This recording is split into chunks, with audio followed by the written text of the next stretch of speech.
everyone, this is Melvia. Welcome back to my channel. So today we are going to take a look at Rogueland. So Rogueland is a OSR inspired RPG written by Kevins of Heresy, and this is actually the first non-solo RPG that I'm covering on this channel. And I think it's a very good time to answer that very important question, and that is, how do we as a soloist play a non-solo RPG?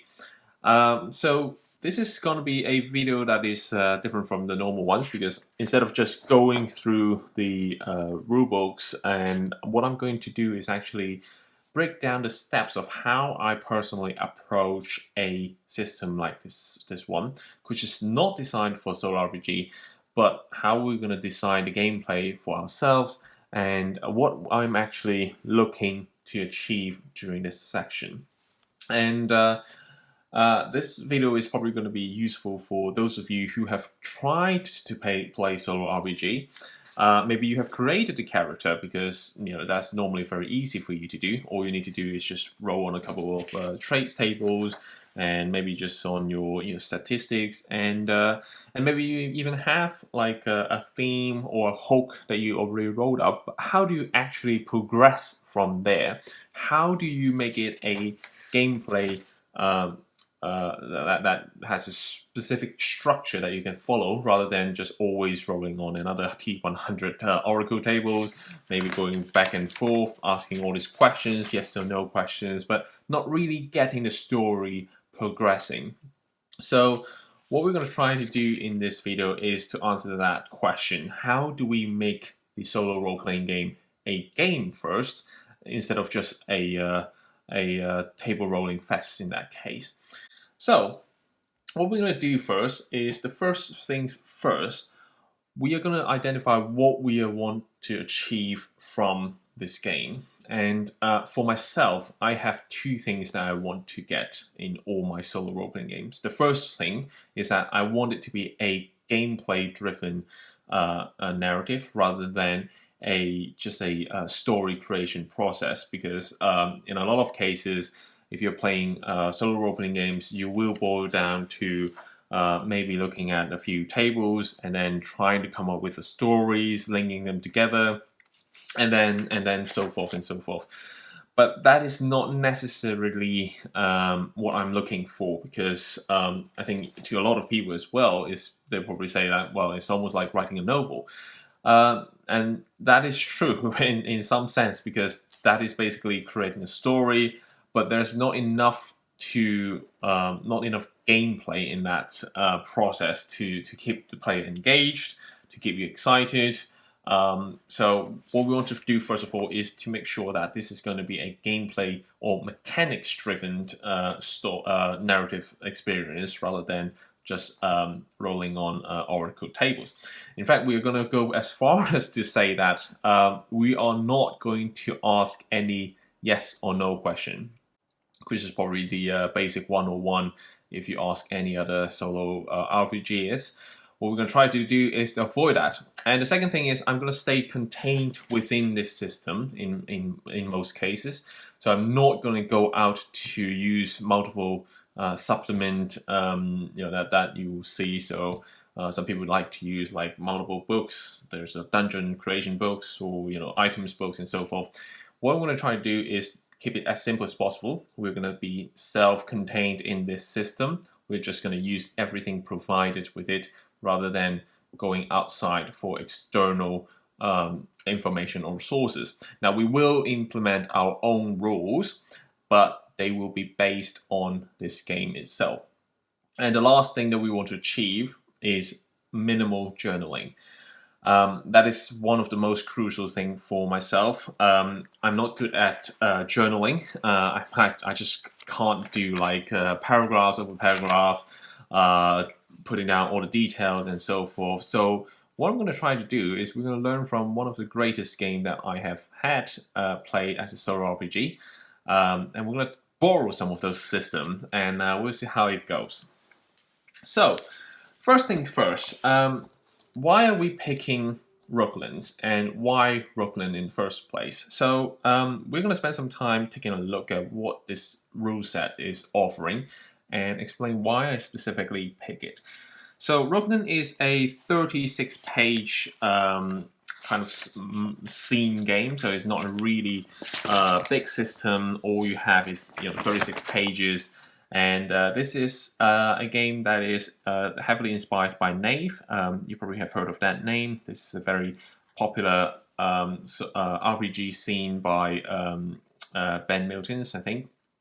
And I want to also look at who actually are the on the credits as well. And if you are like me, who spend too much time on HIO, you will recognize some of these names, like LFOSR, who has some wonderful illustrations. For example, if I just show you one of it, you can tell straight away.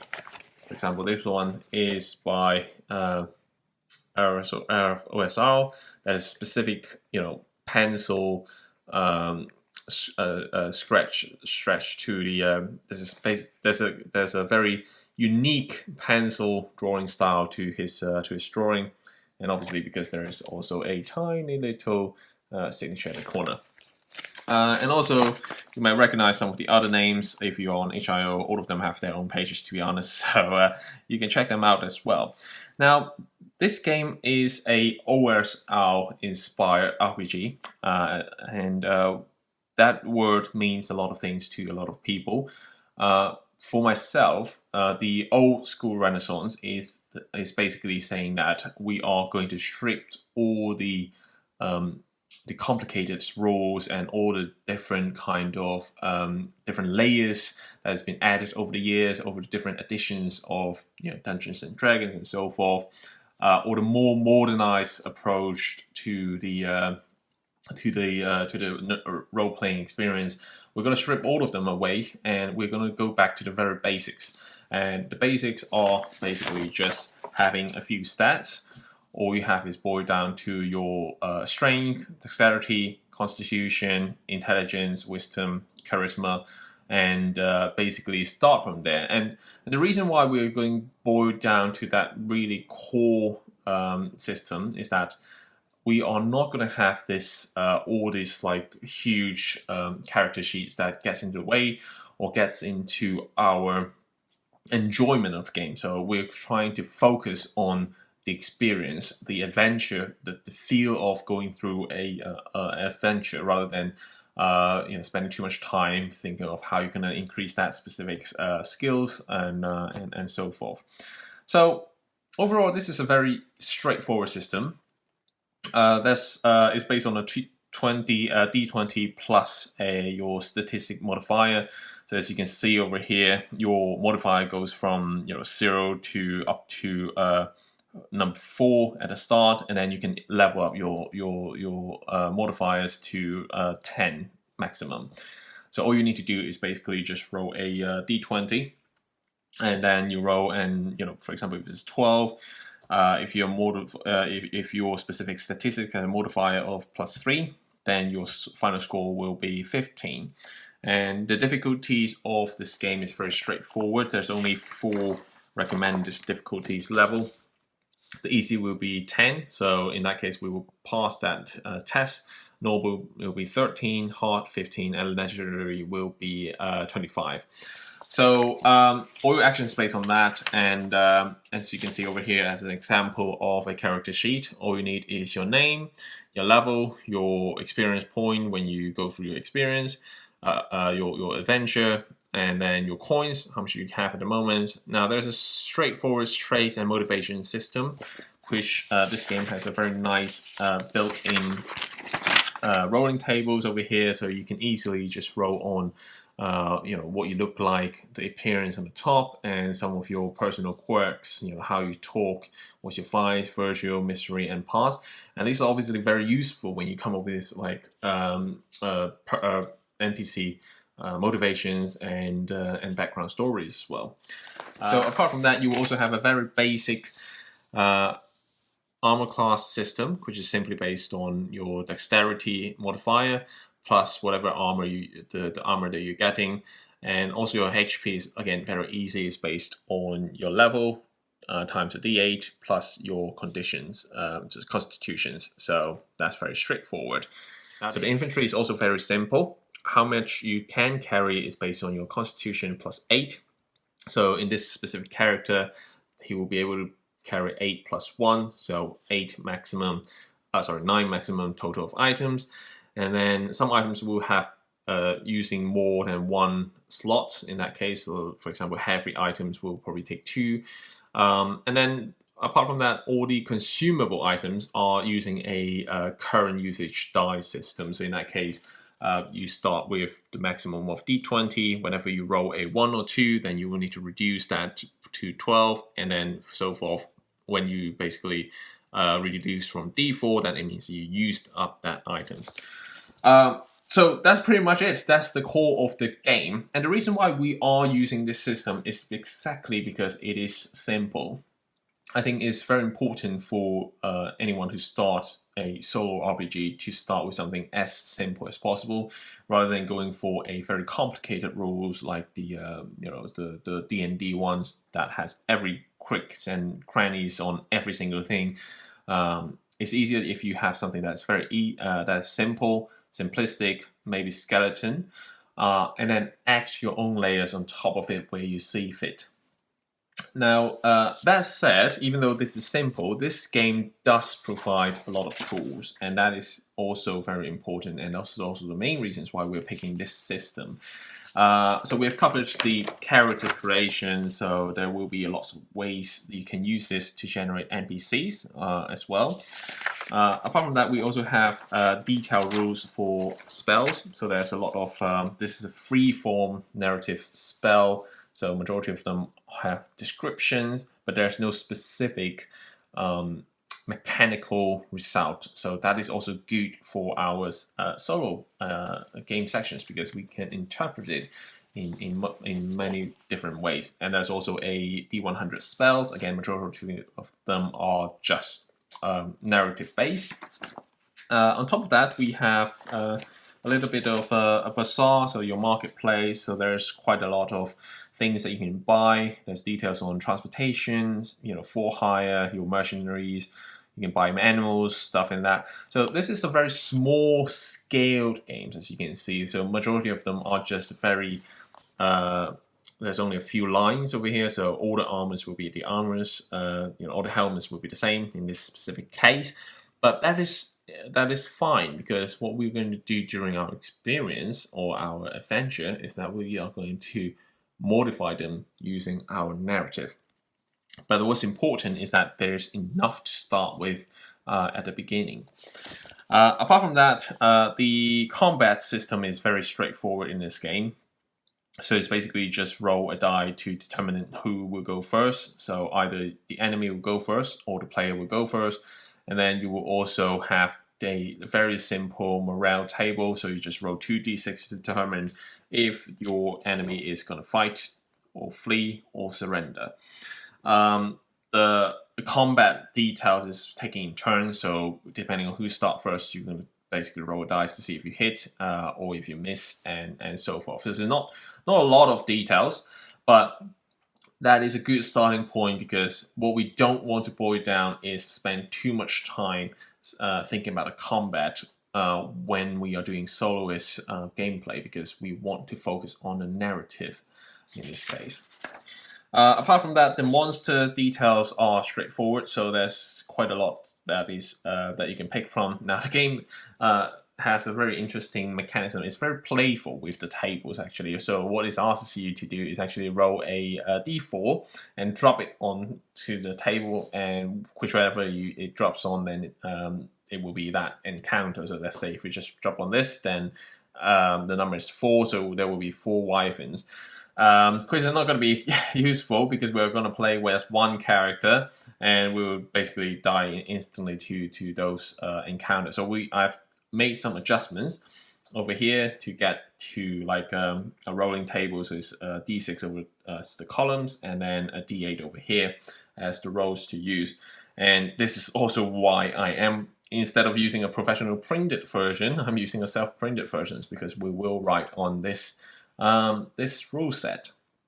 Now, again, there's also other details on traps and hazards. So these are you can basically roll on these ones to generate the ones that you see fit to that situation, or you can use some pre-curated ones, which is again very useful. Apart from that, there's tables for generating a random treasure and also magical items that will be coming into very useful when we're going to play this game. And the last thing and most important thing is that this game does come with a very simple but detailed hex crawl and also detailed exploration rules. So now this game uses a hex crawl system, but in our example, we are actually going to use a square. We're going to actually use a square-based travel system because it is even simpler than a hex crawl. What we want is to have the system as simple as possible so that we can have something to latch on, but at the same time, it's not going to asking us to spend lots of time thinking about, what exactly is that rules is about. So we want to make it as simple as possible, but at the same time, rich enough for us to generate flavor and story. So apart from the hex crawl, we also have open explorations, like what you encounter in towns, in the wilderness, in the countryside, and what kind of NPC you're seeing. So all of these are very small tables, as you can see, D4s, D4s, D4s, but we will see how it goes when we actually get into the gameplay. And last of all, there's also detailed explorations. So will be your dungeon crawl and basically how you generate a specific room in a dungeon. Now, apart from that, there's also something very, very useful, and this is this 6 table here. So these 6 options are kind of like your story hooks, and this is very useful because this allows you to kickstart your story or your adventure without having you rolling on multiple tables, going through themes, actions, combining them together, and come up with your own stories. You can simply use this as the starting point, and I'm going to show you how we are going to do that. So that is the overview of the game and of the game rules. And what we are going to do next is we are going to start with creating our character, and together with that we're also going to create our story hook as the first step. So in this part, what we're going to do is we're going to create our characters, and also we are going to decide the story that we're going to play on in this game. And instead of going through creating the character first, I think one of the most common tip from soloists, and you will probably be able to see those from, for example, in the Geek Gamers channel, is that we start with the story. We start with the theme instead of starting with our character, because it's easier for you to put your character into that story than starting your character and then design a story around the character. Now, what we are going to do in this game is that we can use one of these 6 tropes, and I'm going to explain why these are quite useful. And what we are going to do is we're going to roll on one of them, and so it's 1 to 6, and we'll see what we get. 5. So we have the Shipyard Shore. A sprawling seaside resort has long been the main attractions for incoming captains and crews.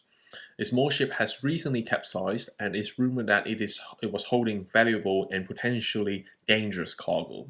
A few adventures and expeditions have been attempted, but explorers never returned. Although dangerous and potentially deadly, a long-time resident of the resort seems to have growing interest in recovering the contents of the sunken wreckage. So, as you can see, this is actually a very nicely written story, but what's more important is we are going to identify some things that we can use as the story that we're going to start on. So, as you can see, I have actually underlined a few things. So, first of all, we have a sprawling seaside resort, and we also have a sunken wreckage. Now, there's a map over here, but we're not going to use it because it's a hex map, and I don't think it comes with the game. It's basically just a little drawing over here. And on top of that, we have some characters in this game. So we have lots of captains, crews, who went on the adventurous expeditions, but they have failed. And there's also a long-time resident of the resort seems to have growing interest in recovering the content of the sunken wreckage. So what we are going to do is I'm going to showcase how we're going to track the map of a solo role-playing game. So what I normally do is I'm going to use a 6x6 grid, and this idea is definitely from the wonderful game that is 6x6 Tales, which I might cover in the future. But if you have not heard of that, there are a few videos on YouTube, one by Dungeon Dive, who covers that game as well. So the reason why I'm going for this one instead of a normal hex scroll is because you can use 2d6 to determine the location of all your point of interest, if you like. So what I'm going to do is, first of all, I'm going to decide where is this sprawling seaside resort in our map. And what I'm going to do is I am going to roll 2d6s, and I'm going to use the purple as the column and then the green as the row. So let's see what we have. So 4 and 5. So we know that our resort is over here. So what I'm going to do is I'm going to just quickly draw a resort over here. So we know where we are going to have to, or there's probably like a settlement that we can always go to. And then what we're going to do next is we're going to see where is that sunken wreckage. So, and then a 4 or 5, so I'm going to re-roll that. So it's 1 and a 5, so there will be 1 and a 5. So this is going to be the wreckage. So I'm just going to draw a quick bolt over here as showing as the sunken wreckage that we need to go to. And on top of that, so we can also ask other questions if you want. You can always draw new things on it. If you want, you can also see where are the adventures expeditions, where have they failed, for example. In fact, I'm going to actually do that straight away because that will be a very interesting to start with. So 6 and 6. So this is the failed expedition, and we are going to draw this. So straight away you can see in this table you can get a lot of point of interest that we can start with.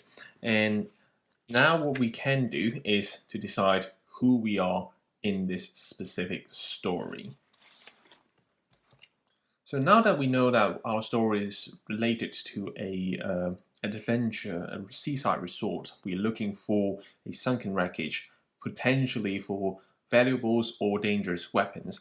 What we're going to do next is to create our character, and we're going to use the in-game character building engine, and it is relatively straightforward. So that's, first of all, you can pick a D6, a pre-packed explorers, but we're not going to do that. We're going to start from scratch in this case.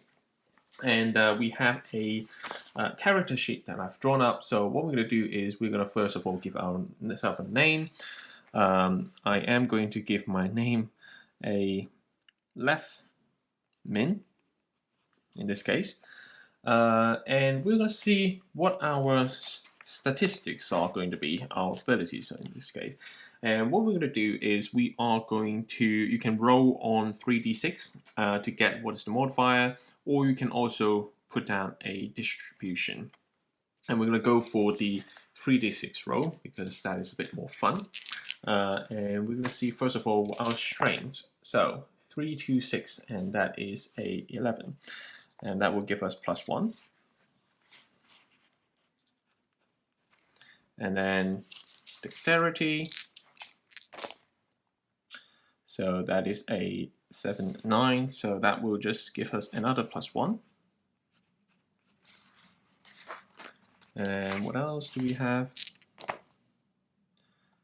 That is 14. 14 will be +2. So we have +2 Constitution. Intelligence, 0, unfortunately. We're not a very intelligent person in this game. Wisdom. Well, wisdom is great, so it's 6, 6, and 4, so it is 16. That means we have +3. So we're not very intelligent, but we have a lot of wisdom, I guess. And the last one will be our charisma, which is also pretty great, which is 10, and that gives us +1. And from that, we can also get our health points, which is the Constitution plus 1 d8, and we're going to see what is the d8 in this case.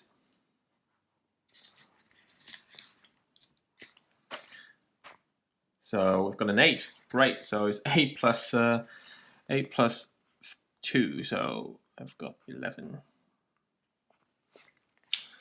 And from that, we can also get our dexterity, but that will depending on our infantry. And what we're going to do next is we're going to see what we have with us. So there's a nice pack your own back table, and we are going to roll on this and see what we're going to get. So the first thing we're going to do is we're going to roll a d20 to see what kind of armors, if we have any armors. 17, which is medium. And we will have a medium armor, and then we will also basically have +2, and from our dexterity that is +3 in this case. So what else do we have? Do we have any helmet or shields as well? Oh, that's really nice, another 16. So we actually also have a helmet.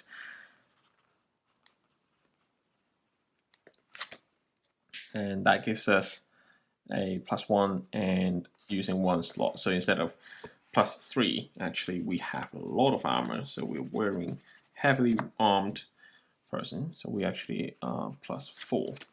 And what else do we have? Let's see our weapons. And our weapons will be 8, which is 2 daggers. So I have 4 and 5. Different slots. So you can use it as both 1 hand and 2 hands, and also you will have 2 slots. So actually we have dagger and dagger. And I'm gonna say this is d6 +1 +2. Okay, and what else do we have? Let's say we have some exploration gear, and there's 13, so we have pole and keys.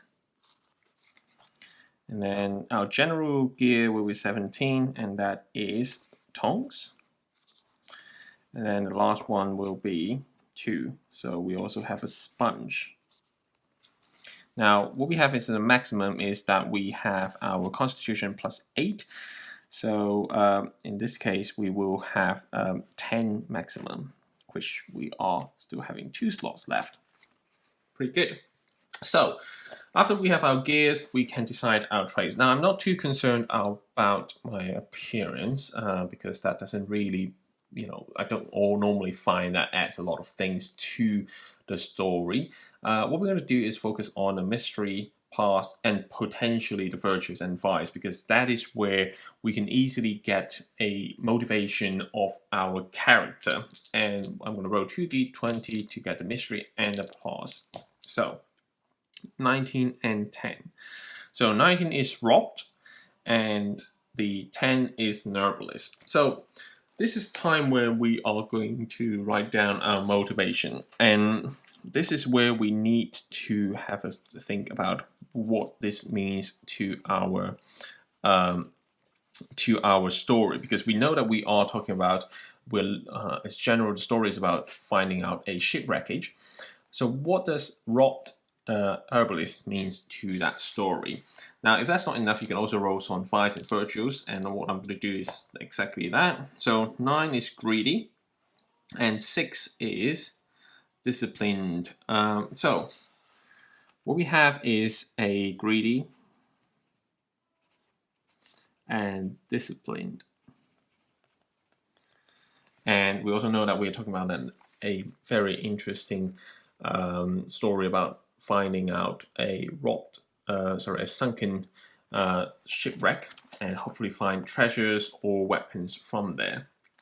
So I'm going to spend the time to think about our story, and I'm going to come back with that. So based on what we have wrote, I've decided to come up with the story that Velnim is a rogue who is actually traveling in the Roguelands, and actually he went past the sunken ship coastal areas, this resort, and he was robbed by unknown people during his way to the resort.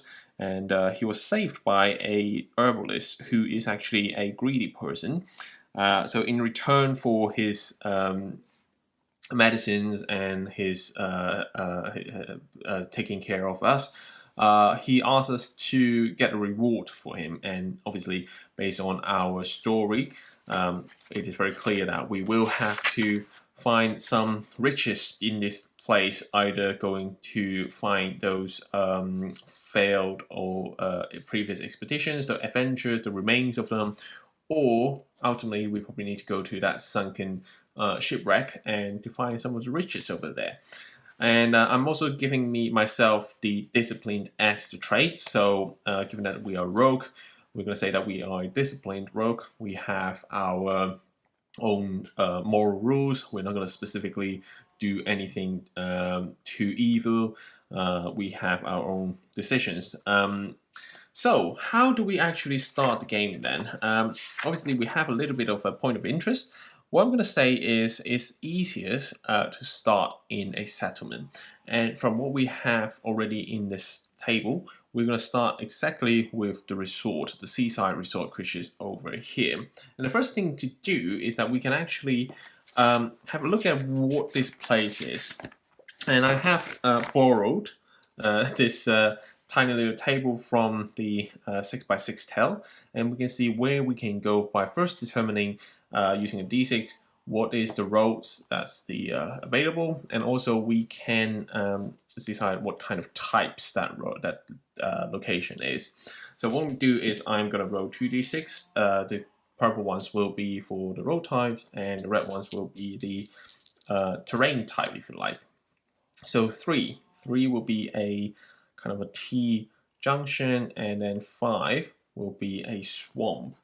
So what I'm going to do is I'm going to first of all draw the options. So this is where I mentioned that it's very important for me to add gameplay layers. This part doesn't come with Rogueland, but this is the game that I am adding to this rule set, so that it becomes a bit more interesting how you explore the map and how you place your roles and so forth. So what I'm going to do is I do want to ultimately be able to get to this place. So what I'm going to do is I'm going to put the T-junction in this format.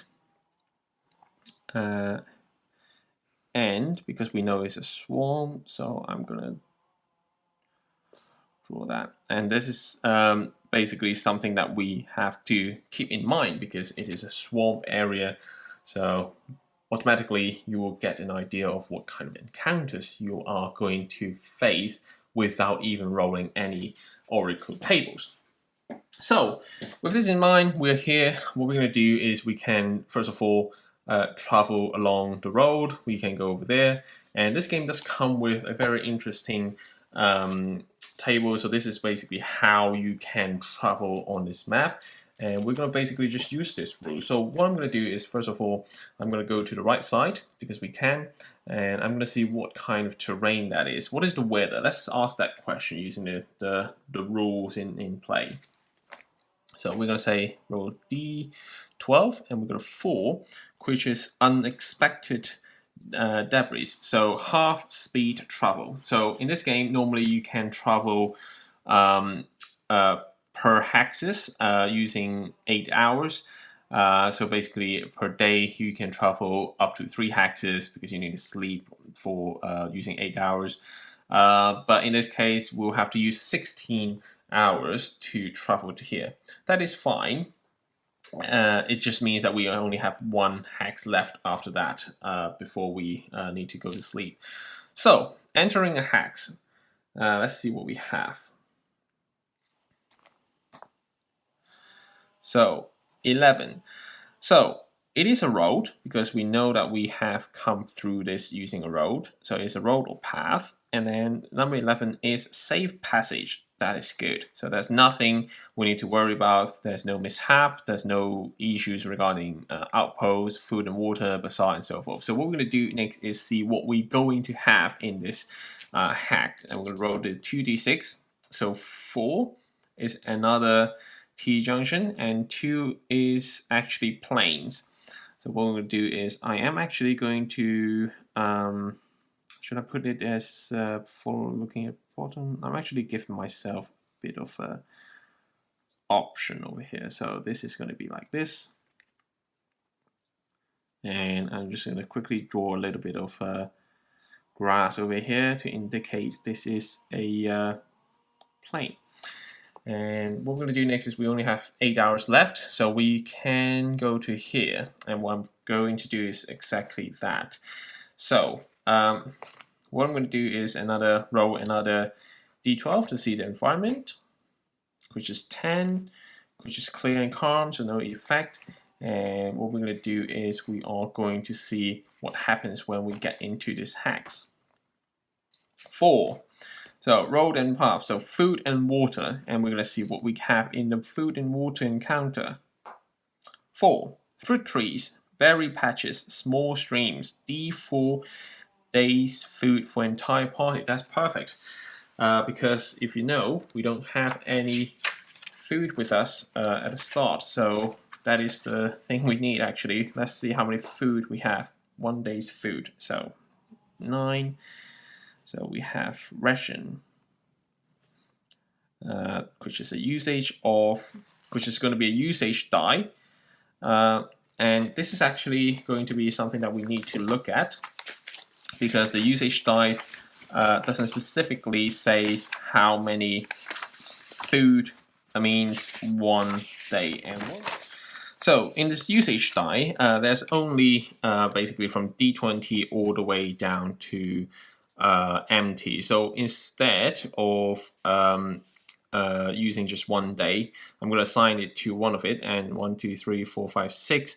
So I am going to see how many that means, and that is 2. So that is a D6. So we have a D6 usage die of ration.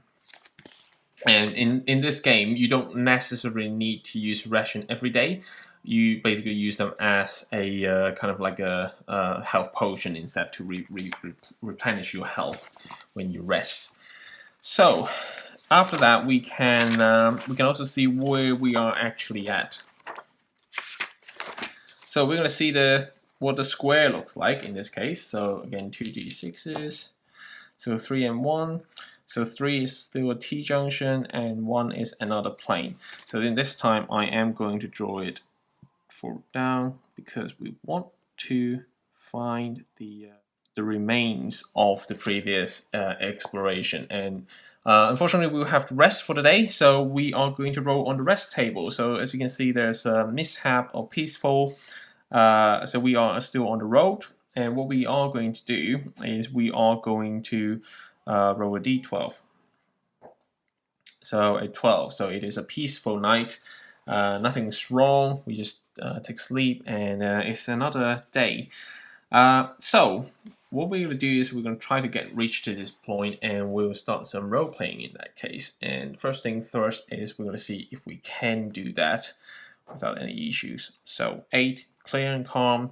That means we can easily get into that hex. And another thing is, let's see if this road here, what does it look like first of all? 5 and 2. So 5 is a straight road, so it can only be going straight down. Fortunately, that means this is going out of the map, so we can't go to the left.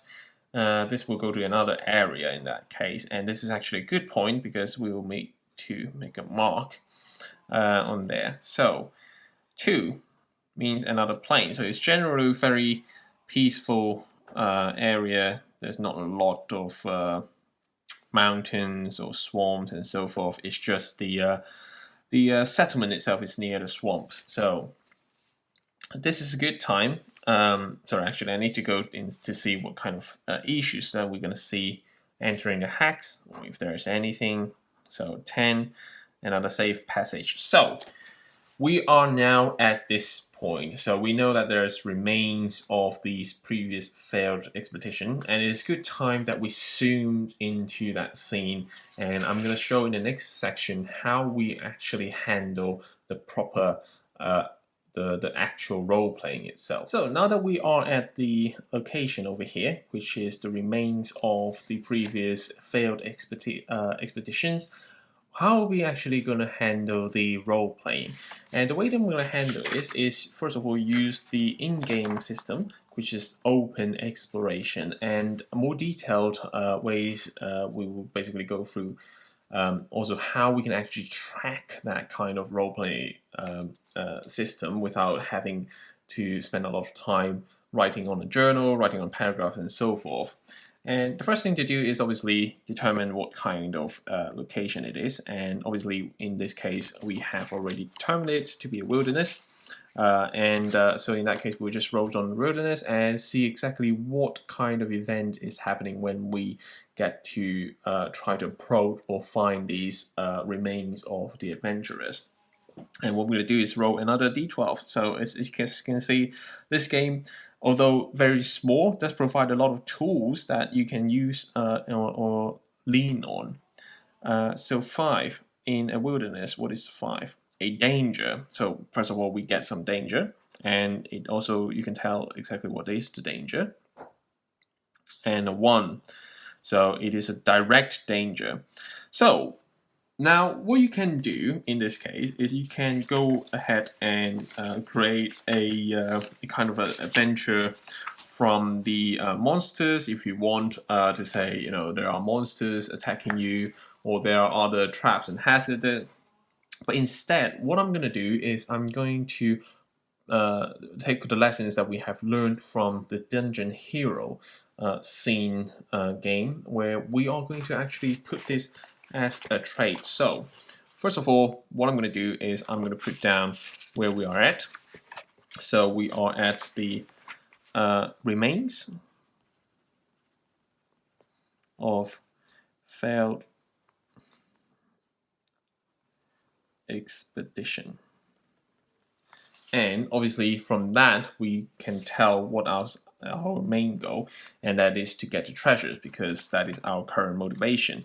That is to gain the treasure and repay the greedy herbalist who saved us from when we were basically being robbed. So, direct danger. How do we decide what kind of danger that is? And the way to do it is pretty straightforward. What I normally like to do is to roll on the table of places. So let's roll d4 and see where exactly the danger came from. So it's a 2, natural cave or open fungal paths. So this is obviously telling us a cave. And as you can see, if we're going to borrow the 2x2 system from the Dungeon Hero scene game, it gives me 2 different roles that we can join together, or basically we need to nominate 2 skills to overcome this danger. And straight away, we can tell that this danger came from the cave, but we don't know exactly what it is, and we don't need to ask that question, because how we handle this challenge is going to help us drive the story forward automatically without asking any oracle questions. But to make it interesting, what we're going to give is to assign the danger level of these 2 items. And the way we can do that is because if we look at the game, so the game comes with the 4 different types of danger level. So it's 1, 2, 3, 4. Now you can easily just roll a d4 and say that's what it is. Now I do like to have a little bit of adjustments, because instead of having 2 4s and get 2 legendaries challenge at the first roll, what I do like to do is to normally scale it to your player level. And obviously in this case we just started the adventure, so we are starting at level 1, and I do find it a -3 a very good starting point. So what I'm going to do is going to say level 1 equals -3. So we're still going to roll the 2 d4s to determine what is the danger level of the danger itself and also the cave, but we're going to -3 as the difficulty level. So let's see. So 1 and 3. So the danger is easy. So we're going to have a DR7 because it is 10 minus 3, and the cave itself is hard, but what we have instead is become a DR12.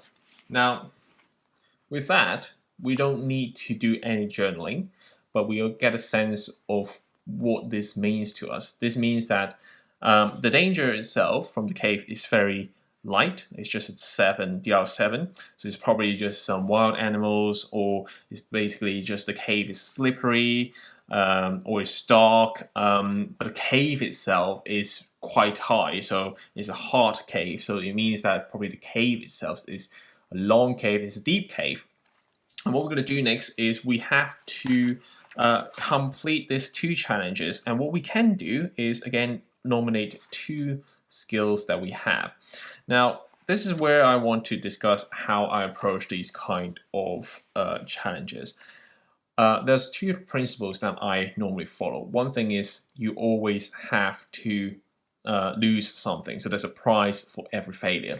And we learned that from the wonderful game that is A Torch in the Dark. So what I'm going to say is, by doing any test, if we failed it, or if we only partially passed it, then we would give up something. Either we need to give up some resources, potentially some of our items is damaged or lost, or we will have to take some damage on our health points and so forth. Or even we might have some temporary conditions that we need to add to our trades, and then it means that there is a potentially additional challenge when we need to roll next time. So how we're going to approach this with the danger from the cave. What I'm going to do is I'm going to say from our items, I don't think we have anything that we can use from here. What I'm going to do is I am going to use my strength and dexterity. So each of them are basically +1. We're going to say that we are slowly climbing down this cave using our strength, and hopefully our dexterity is meaning that we are agile enough to not just basically slip into the cave. But let's see. So we have a +1 for each of them. I'm going to roll 2d20 for our strength and dexterity in that order. So strength and dexterity, and we'll see if we pass this.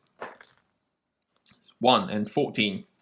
So it means that even with your +1, we will pass it because our highest will be 15. So our dexterity allows us to get past it. And again, like the system in Dungeon Hero, we're going to cross this one. So the danger that came from climbing down the slippery of that cave is we've gone past it. So, or maybe some bats just flies out of the cave. But that's fine with dexterity.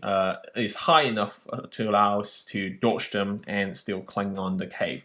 Now, we're still going to have the cave over here, and what we're going to do is we're going to roll on another thing that narratively allows us to proceed the story. And obviously, it is logical that after we get into the cave, then we have to see what is coming next.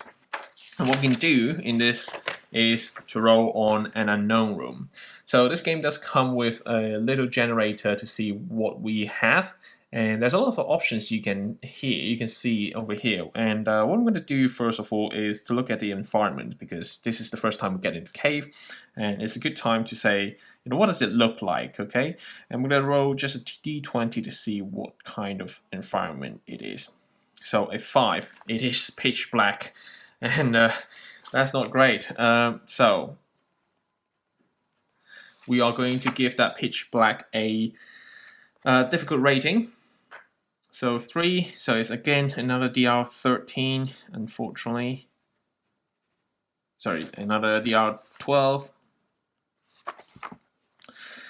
which is making it a bit more complicated because I don't think from our...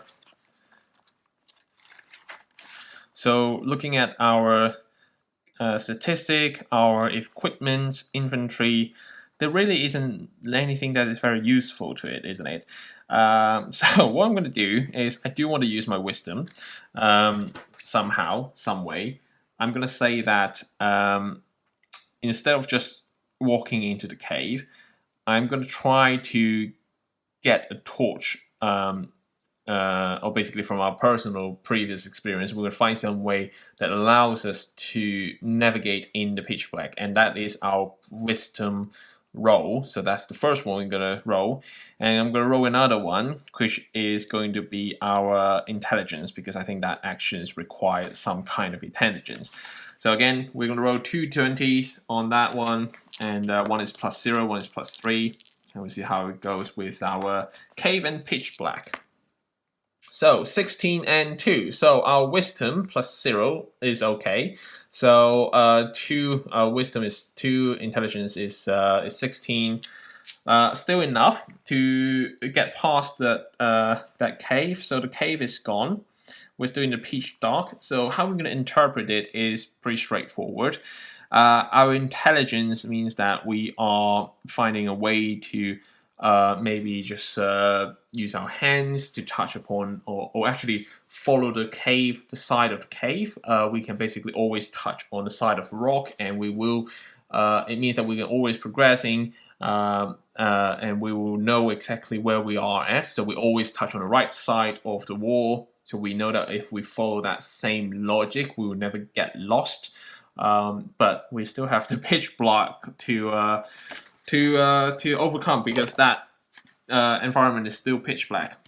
So we can also roll on the next thing. So let's see what we are going to see as the next challenge. I'm going to do as a feature, because it's time that we went inside the cave. So because the cave is gone, so it's time that we encounter something different. So it could be a feature, what is inside the cave. And I'm going to roll a d12 for this one. So let's see. 3. So faint sounds. Wow, nice. So faint sounds in the dark. That's not good. That doesn't sound good. And I'm gonna see what kind of difficulty is that. Can't do that. So I'm gonna see what difficulty is that. It's 1. So it's just D7, DR7 in this case. But it's not good, because it means that we are walking in the pitch dark, but at the same time there's some faint sounds coming from within that cave. We don't know what that is. It could be some enemies, it could be some just critters, some mice, or whatever it is. We don't know. It's just some sound, or it could be just the cave is moving. I don't know. It's whatever it is. We have to come up with a solution. We have to offer something from our infantry sheet to overcome that. Now, it's very unfortunate that I don't think that's very useful. Anything that's very useful here. What I'm going to do is I'm going to bring out my dagger. I'm going to offer my dagger as 1d12. Now, for anything that doesn't have any stats, it would just be a d12 in our game. So I will get the dagger. I will hold it. I'll just basically pull it out, getting ready in this case, and then another one that I will be doing is I'm going to offer up using our armor. So I'm going to use our armor and say that basically we're ready for whatever is going to come in the pitch black. So both are just d12. There's no plus to anything. There's no modifiers. And we're going to see if we can get through pitch black and faint sound. So 16 and 2. So yes, pitch black is gone. So we have gone through this this challenge without any issues. Now we are seeing what exactly is the faint sounds. We are out of the pitch black, probably into a room with some natural sunlight, and then we'll need to see what we are at. So what I'm going to do is we're going to see what exactly is the source of the faint sounds, and you can say what is the activity within it. What exactly is the faint sound coming from? So this is going to be a number of d6 selected, so you probably need to adjust this table a little bit. What I'm going to do is I'm going to roll a d6, and 0.1 is none, and then we'll see what we have based on that. 6, bustling, rolly. So bustling sound. So it's basically, I'm going to interpret it as the case that there's a whole bunch of monsters in there. a whole bunch of monsters. And in fact, well, it's a good time to see what this game offers when we generate a monster. So we can roll a d8 to see what is the difficulty level of that monster, and we're going to do just that. So 8, that is the most difficult ones. And it's time to look at what we have over here. Now, because we already rolled a d8, so what you can see is if there's anything that is pre-created as d8, which there's none, that means that we can create our own monster. But what I'm going to do is I'm going to say that there's a monster making some faint sounds. And because it's a d8, it means that it is obviously a very dangerous. So by our same order, it is also a DR12, and it is HD8. Now, I'm going to interpret the fact that is making some faint sound is that it is hurt, or it is sleeping, it is snoring. So what I want to do is to be cautious, and I will hopefully be able to find the remains of the exploration, the explorers, without confronting this monster. So it's basically, I would assume that it's hiding in the dark, making some faint sounds, maybe probably sleeping, snoring. I don't see it yet. We don't see what that monster is, and that's why it's still as just a monster HD8. And what we're going to do is we are going to roll 2d20, and I am going to say, now that we have our dagger ready, I'm just I don't want to attack it. That's basically, I just don't want to attack it. I'm going to be cautious. So dexterity will allow us to be cautious, and I'm going to be using the ration actually instead of just. What I'm going to do is I'm going to use the ration that we have to probably lure the monster away, and that's what we're going to do. So I'm going to offer up the ration. So if we fail this test, then the ration will go down to the usage dice will go down. The wisdom, I don't think, is it going to be wisdom? I'm going to say, actually, I'm going to say wisdom using our past experience and also the ration. And we'll see how it goes. So one is +3, one is no modifier.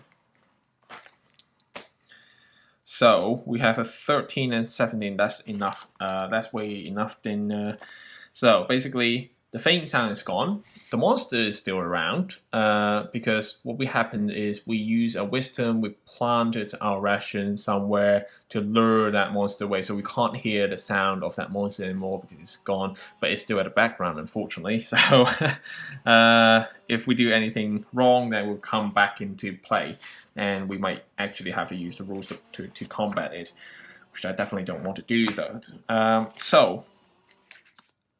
So what's next? So it depends on how you want to approach this game.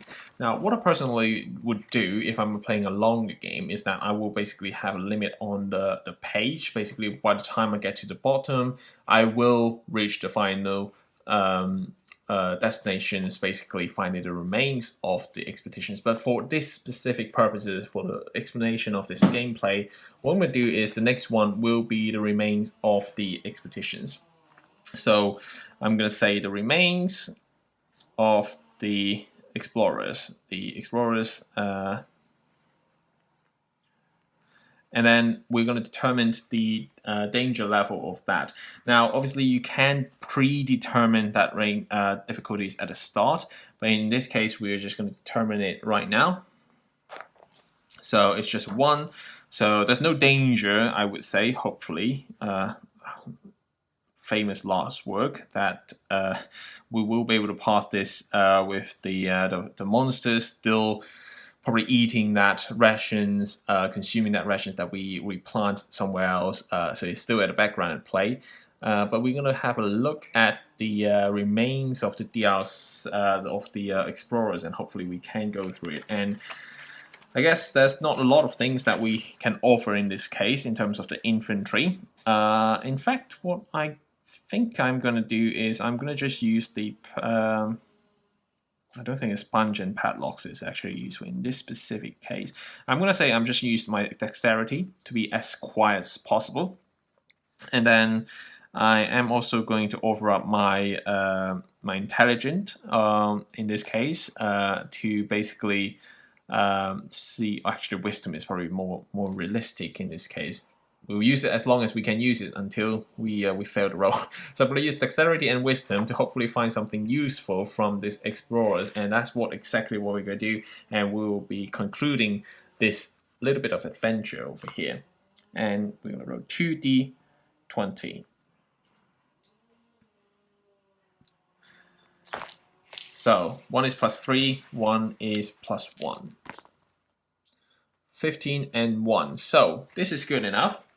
This means that the monster is no longer in the play, and we have also passed the remains of the difficulties of finding something useful from the explorers, and that will basically conclude our first little adventure.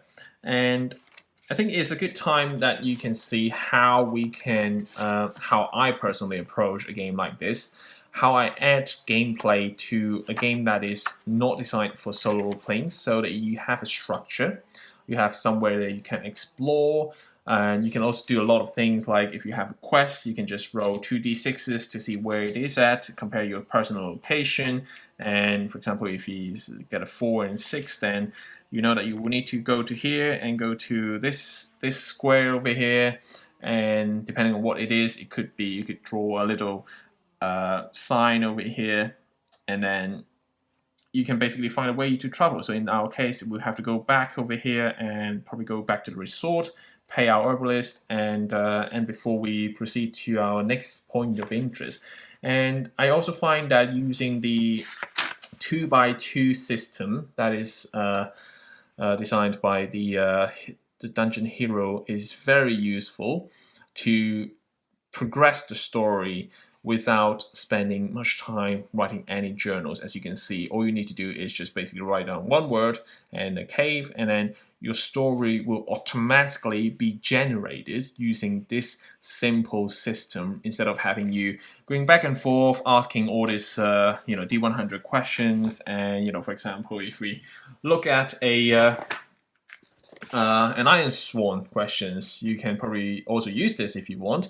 But if you're just using this without a structure, then there's a good temptation, especially for newer soloists, to just basically keep rolling questions, keep rolling details of a character without progressing the story itself. And that might be fun to some people, but for me, I definitely want story that's progressing. So just from this sections, we already get a bit of story. We know that we have got the remains of the previous expeditions, the remains from those explorers, and we can go from there for the next story. We can basically roll another story hook, and then have a little bit of sections, and then again, by tracking the system or your challenges in this way, and always offer what you have in your character sheet, you are basically having a something that is a risk behind your actions. You're always offering your statistics, your ability, or maybe your inventory. If you fail something, you will lose it, and that will also drive the story forward. So that's about it for today's video. I hope this is going to be useful. This is the most basic way that I find to make a non-solo RPG enjoyable, instead of just basically rolling a theme, a story, a character, and get stuck from there. I think this is definitely a very simple way to make this a more like game than just a story writing.